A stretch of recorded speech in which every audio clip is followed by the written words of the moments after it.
What's up YouTube, this is Gresnick, and welcome back to another reaction video. Today we'll be reacting to Film Theory, Knights of Guinevere, Just Exposed Disney. I watched Knights of Guinevere. I didn't get to do a reaction video of it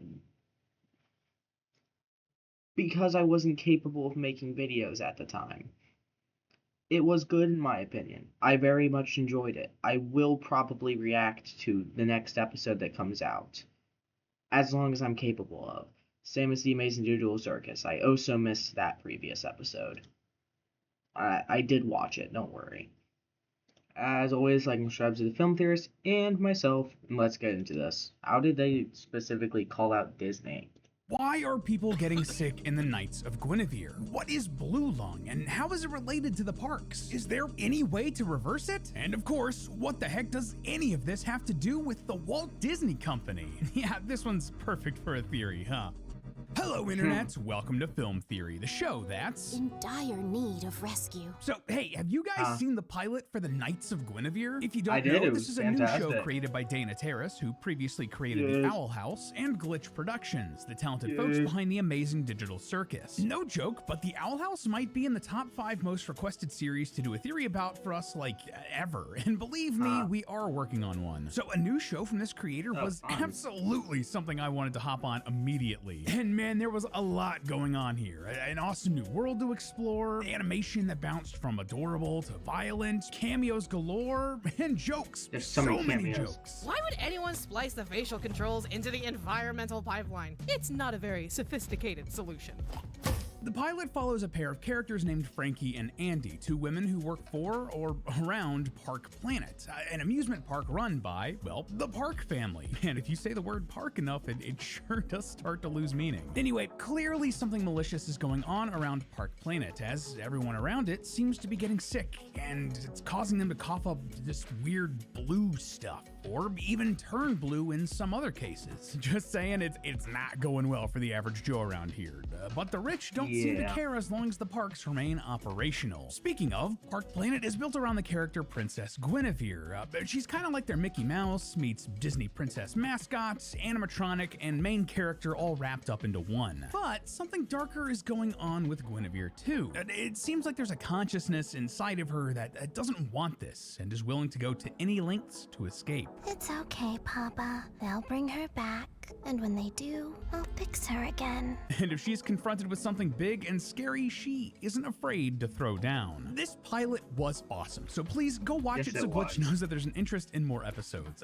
But most importantly for us, here on Film Theory, there are a lot of threads that they could pull on for the story that they're crafting here, which could make for some good theory fodder. If you're interested in hopping onto the theorizing bandwagon with this new series, there's already a subreddit with a dedicated community, and I'm sure Discord isn't too far behind. Oh, and I also want to give a big shout out to friend of the channel, Whitney Vision, who shared her notes for the pilot and made this quick turnaround possible. It already takes us like 2 weeks to actually make a video minimum, and between our new merch and SIF coming up and other secret projects, it's been heckin' busy here at Theorist, so that was a lifesaver. Thanks, Whitney. Anyway, speaking of theory fodder that could really go somewhere, there's like a QR code hidden in the show leading to a hidden website, which will definitely have ARG elements in there. There's also mention that the model of the Guinevere bot that they find in the trash isn't really one that any of the characters recognize, so there's something going on there too.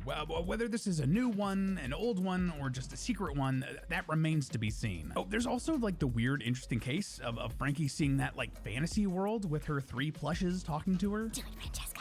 Bite the hand that feeds. But when Andy gets home, she sees reality, which just shows that they're, well, plushes, only a little weirder. Is something going on with Frankie here? Like, is she seeing the same sort of fantasy world that the Guinevere bots are? Let's just say I'm very interested to see where this goes. But today, I want to tackle some of the biggest mysteries that the series has introduced. What exactly is this mysterious blue lung sickness that all of the average folks seem to be contracting? How exactly is it related to the parks? And is there any way to reverse it? Why are the parks spreading this sickness weakness in the first place? And maybe, most weirdly of all, how the heck is this actually a story about the little guy getting back at giant corporations like Disney and fighting them with their own art? Get your blue burgers and talking plushies ready, loyal theorists, as we jump into this fight. Though, just really quick, I have to say that I really love the designs and clothes of these characters. Dana really knows how to design a good outfit, something we here at Theorist really respect. Like, it was something Matt always low-key loved, that's why he wore the jackets all the time, because clothes can really carry a character. That's why we started Creators in Fashion, a real, honest-to-God fashion show where you can see some of your favorite creators. Let's get back to the theory. So, one of the biggest storylines below the surface of this pilot was the fact that a lot of the characters seemed to be getting sick, and specifically hacking up a strange blue liquid. Like it happens with this cranky dude who confronts Andy, coughing it up into her face. Like, jeez, did COVID teach us nothing? Like, come on, guy. And then later, when Andy is making a deal with Sparky, they spit in their hands and shake on it. But when Sparky looks at his hands, we see that there's blue gunk in it from Andy. So it looks like she's at the beginnings of getting sick too. We see on various ads and billboards throughout the episode that this is likely a disease called blue lung. And it's a big enough issue that there are companies literally offering insurance for it. What's more, this unnatural blue color seems to be a recurring motif in split-second moments from the pilot. Some newborn babies are being born blue, park food being blue, blue smoke coming from the industrial areas of the park, blue liquid in barrels being dumped from the park, that sort of thing. Like, even the Guinevere bots seem to be bleeding blue. Now, at first I thought that this might be literally a stand-in for blood. Like it's a way for Glitch to get away with having a lot of gory looking fights in the series without it being actual blood and guts. Like they even say in the show that robots run on blood and fear. So maybe that's literal. See, YouTube will ding and often age-gate videos that have excessive blood in them. We've actually used this same trick before with some of our editors going in and changing the color of blood in scenes that we're showing to make it feel less human. Well, like we did this with a couple of Invincible theories, for instance, because blood is just all over that show. And I mean, with what we see with some of the Guinevere robots, I don't think they would be getting away with this if it was like actually red blood, right? I mean, Olivia is dragging along one of the robots by her intestines in the cold open. It's covered in blue liquid, and these characters are like coughing up blood, so maybe that's it. Is what I was thinking, at least until the last scene of the show. Yeah, towards the back quarter of the episode, when Frankie and Andy are getting beat up by that big Sir Arthur Sun Knight, they both bleed, and it's clearly red blood. So this blue stuff clearly has something else going on here. But what could it be? Well, given the information we have about newborns being blue, I wonder if there was something there we could dig into to get us some answers. Babies, or anyone really, turning blue is known as cyanosis, and it's caused by a lack of oxygen or poor oxygen circulation, which, hey, lines up pretty well with the idea of blue lung, but also comes with the side effect of, you know, being dead. Well, at least in a lot of cases, since, you know, your body isn't getting the amount of oxygen it needs to survive. So I'm not sure that's what this is. Well, it could also be a symptom of pulmonary fibrosis, a disease that hits the lung and can be caused by radiation exposure to the chest. There might be more to work with here, since the idea of these robots giving off radiation seems entirely within the realm of possibility, right? It's just like kind of the vibe of this show, right? In fact, on parkplanet.net, the promotional website for the Knights of Guinevere series, which is framed as an in-universe webpage, one of the warnings in the safety and rules section reads, "Don't hug me too long, I damage genomes." That seems like a very radiation-coded warning, doesn't it? But that's not the only thing that this could be. In fact, I think the radiation answer doesn't really account for all of the weird blue smokestacks and food and other stuff we see throughout the show. But thankfully, there are other potential answers here. Like, first up, if something is coloring your saliva or mucus blue, that is not normal, and it's usually the result of certain foods or dyes getting into your system. Makes sense with the blue-colored smoke and such, but that's also kind of unsatisfying. Another option, though, could be cobalt poisoning. There could be a lot of the element cobalt in the air and food and stuff like that. Oh, and shoutouts to Reddit user NoFaceToday, who was the first person I saw point this out and got me to look into it, though it looks like they got it from Tumblr to start with. See, if you have a lot of cobalt in your system, that can lead to cobalt-induced cardiomyopathy. Basically, it gives you circulation problems like we've discussed already. They also claim that it can cause blue saliva, but I've had trouble finding a credible scientific source on this, so please let me know in the comments if you can find one, because I think this is a really cool answer to this question. Also, side note, but I can't hear cobalt and not think about cobalt and calcium. A big fan site hyped for my favorite band ever, Coheed and Cambria. Shoutouts to all of my fellow children of the fence. Gut Apollo 1 is their best album, don't at me.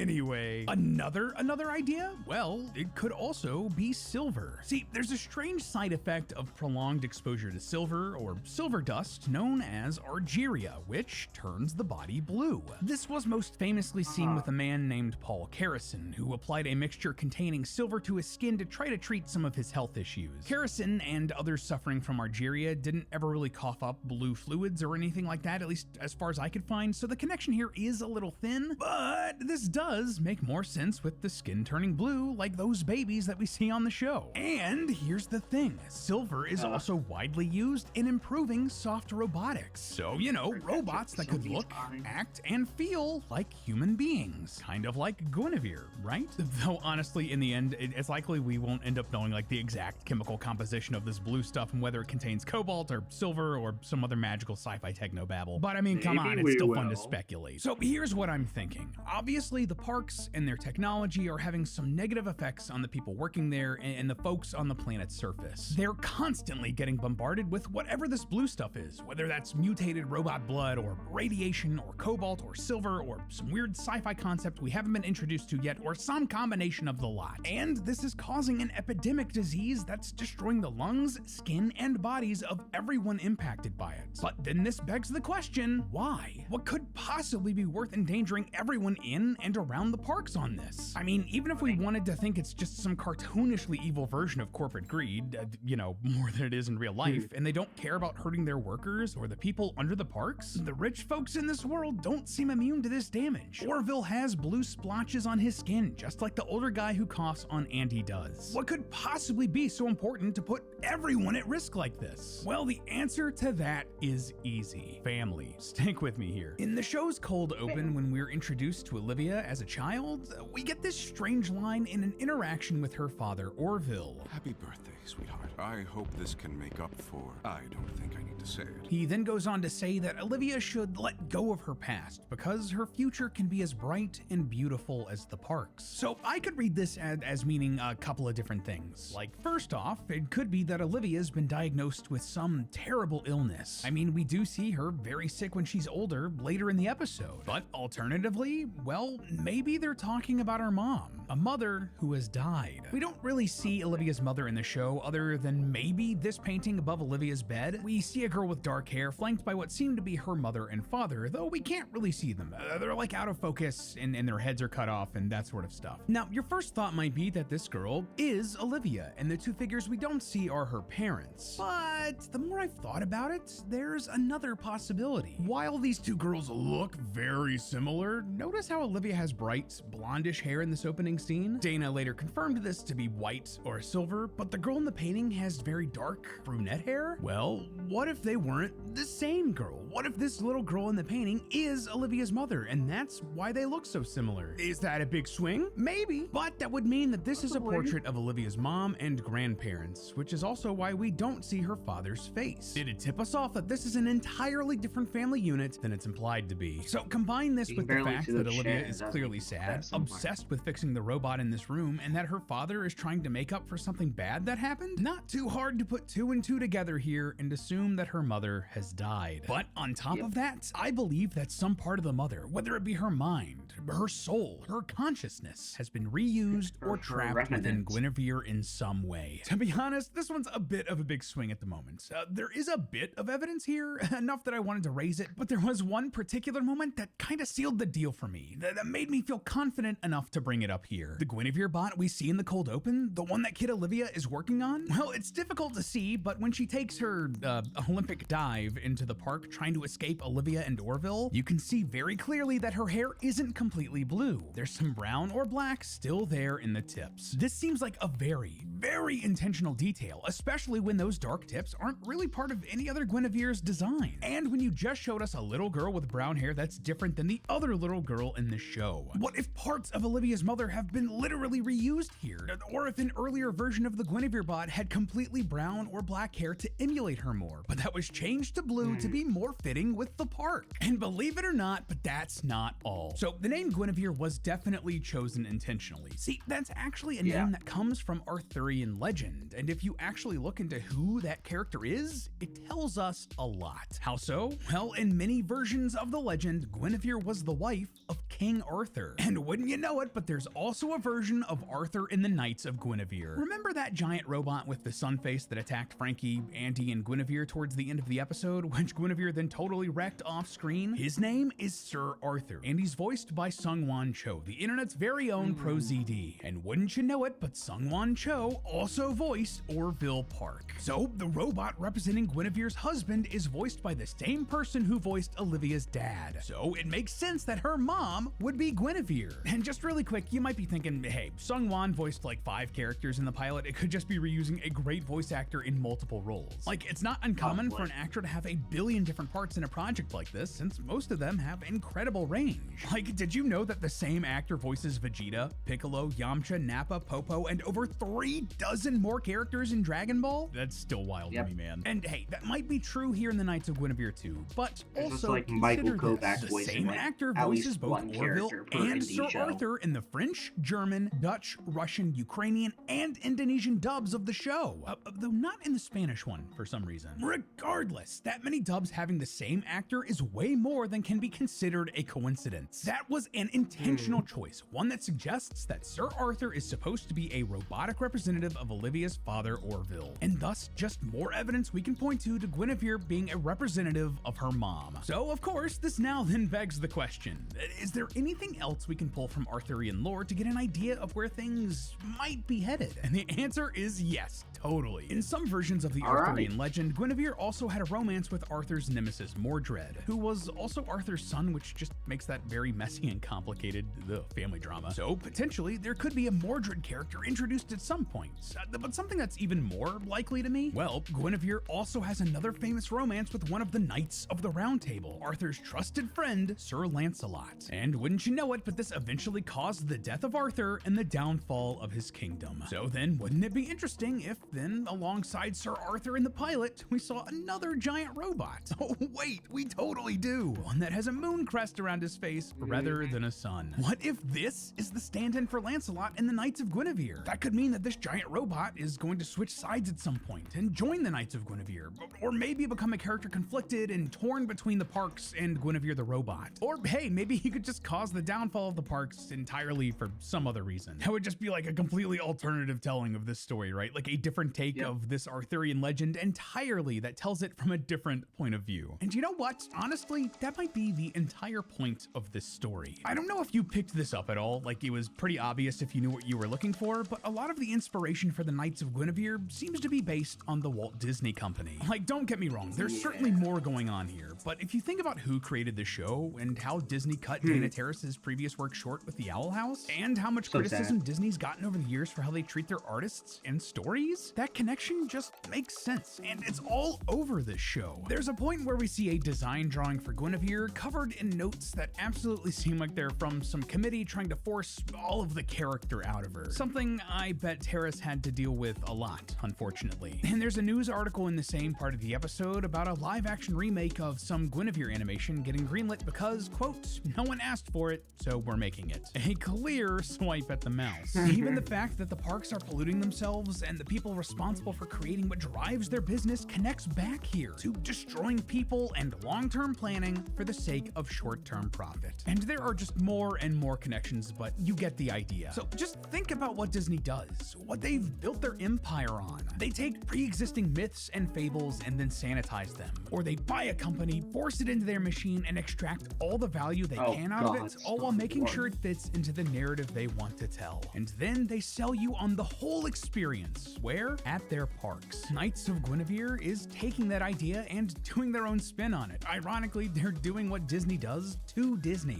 Like, yes, they're clearly using imagery of Disney and their parks for the parks in the show, but they're also doing their own spin on Arthurian legend, which also happens to be the source material for one of Disney's most iconic animated films. But instead of sanitizing it, instead of it becoming a story told from the point of view of the corporation, it's now from the point of view of the little guy, the people who actually actually do the work, the maintenance, the dirty jobs that create the art we love. It's about that art taking a stand against the corporations using it for their own despicable purposes. And given everything going on in the world right now, man, we could certainly use a lot more of that. But hey, that's just a theory. A film theory. And cut. Man.